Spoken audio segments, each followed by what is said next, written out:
I just wanted to take a moment here. Tim, I think the level you're working at, what I'm going to talk about applies.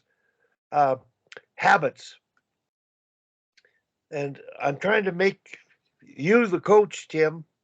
Uh, and I've done this with minor hockey coaches. And I'm worried more about the coach getting it so they can teach it and coach it. So the habits are keeping the stick on the ice and providing a target. That's a habit. And cross ice scrimmage, 3-on-3. The rule is, and you tell the coach, if the stick's off the ice, all players, with or without the puck, the coach will blow the whistle. And everybody has to do a push up. The people watching and the players on both teams on the ice. And the next phase is making sure the players that are watching are calling push-ups. You do it once, the rest of that game, sticks are on the ice. Targets are being presented. Now, I did the next one was turning your back on the puck. So I told the coach, if they turn their back on the puck, you blow the whistle. But you tell them the drill is to always face the puck. But the coach doesn't tell them, well, you got to always face the puck. You've got to always correct them. Your teaching point in the drill is always face the puck. And make sure they know why they're doing it when it happens. And I found some coaches, they really didn't get the point and weren't able to make the point. It seems strange because it's so simple to us, but something simple like that, I had trouble getting across to a coach of a fairly high level Pee Wee team. He was a teller, a habitual teller. The whistle is the habit. And instead of interrupting and yelling and telling him to do push ups, reminding him to do push ups, you have to wait and let them figure it out. And the kids watching and the kids on the ice is, why did I blow the whistle? What's the purpose of the drill? So making the kids aware versus blowing the whistle and telling them, and nobody really watched the play. They're going to do push-ups on the whistle. So the awareness piece is so critical to get across.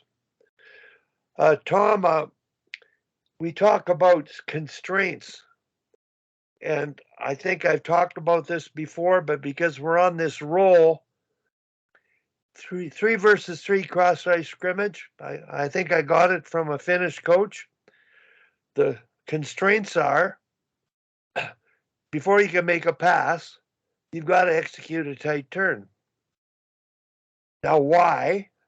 It's to gain space and time. And you might have to ask the players, why are we doing this? What's the advantage of it? The second rule is you have to skate backwards with the puck, and before you pass. Now, what happens when you do that? Ask the question. Don't just give them the rule. Why are we doing it? Well, it certainly opens up the space and the lanes for passing it.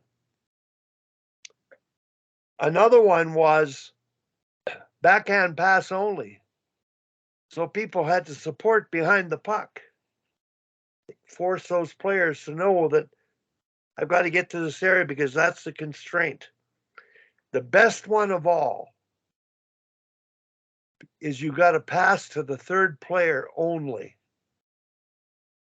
So when you get the puck, you're not going to pass back to the other player. The third player, to the player who gave it to you, not a given goal constraint, but you got to pass to the third player restraint. So the purpose of the individual's tactical skill related to time and space and support, and then the thinking process, it's all tied in. So you're coaching habits, you're coaching awareness. To me, that's coaching, and that's what, those are the kind of things that with the coaches we work with, Rick, in communities, we're trying to get them to grab onto, make them work, take the game to another level. So, Craig, I'm sure you could add some value to what we've been talking about. Go ahead. No, I love where our conversation went to today. I think it's super important that we're finding ways for players to collect information, take responsibility, work off each other. I'm not sure I have much more to add. I think Tom, Tim, Rick, Wally, all of you guys, even Sammy and others, done an excellent job of exploring this topic. I think it's where we need to go and see more coaches go. The next step would be just how can we push this out to our community further than it currently proliferates. So that would be my next place to take this. But no, this is awesome. Thanks, Wally, for stimulating the conversation, and everyone else for being involved. So I'll go to Rick on the next one. I know he's got his hand raised. Yeah, and I just see that, sorry to interrupt, that Tim just dropped into the chat box that Tarasov quote for anybody that's interested. Thanks, Tim. Go ahead, Rick. Oh, you're muted, Rick. Thanks, Tim. Just hitchhiking on Wally's comments about habits. A couple of things, and I've mentioned it before, that I've instilled in practices that I'm running, is that the importance of the puck, that there's only one in a game. So in a practice, exercise, drill, whatever you want to call it, you start your exercise with one puck, and that's the only one you can complete with. If you're not able to control it individually or collectively, your session is over. You move on, let the next group through. So you don't get the reward of the shot on goal, which is usually what the end result would be. It's surprising how quickly that makes the puck more important. Stressing the sticks on the ice, anytime there's free skating going on, or anytime I catch a player, I'm hollering at it, stick down, get it on the ice. And again, over time, that starts to stick. It's just reinforcing that habit from the coaching side of things. And again, with the passing, as Wally's referenced it, that it's our worst exercise or executed skill. I fully subscribe to that. But again, when you stress it at every drill, before you start, what's important here, guys? What's important, girls? What's important, fellas? The passing. Stick's got to be down, target's got to be presented at good angle. Pucks have to be moved with a purpose of being received. Make sure that you're not the guy that breaks this cycle here. And it's surprising that habit starts to take hold fairly quickly, at least in any environments I've been in. Rick, on the passing issue, I think people, coaches, parents, they generally, their level of thinking is the passer. And the most important person is the receiver. I agree. And we know that.